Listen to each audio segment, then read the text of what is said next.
50 years ago, on the Kazakh steppe, Yuri Gagarin crawled into a capsule on top of a rocket and etched his name in history. The Soviet cosmonaut blasted into space, the first human to leave our atmosphere and orbit the Earth. Those who trained with him are still in awe.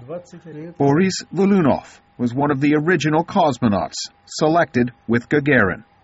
How can one not be proud of him when the whole of humanity was proud of him?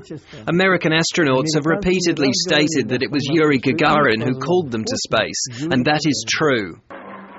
Gagarin's breakthrough flight came during the height of the Cold War, in the middle of the furious space race between the Soviet Union and the U.S.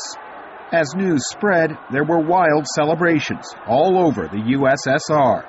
Even now, the memories of that day are crystal clear for many. The day of Gagarin's flight, that is probably one of the happiest days of my life, because of the accumulation of happiness that gripped you. Almost instantly, Yuri Gagarin became a national hero, his flight a symbol of Soviet achievement. Newspapers called it a great victory for our regime, our science, our technology, our courage. Looking back, the flight is often seen as the peak for the Soviets in space.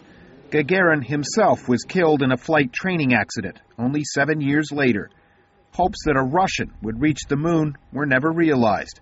And even though Russian rockets continue to carry people into space, for many, the magic is gone.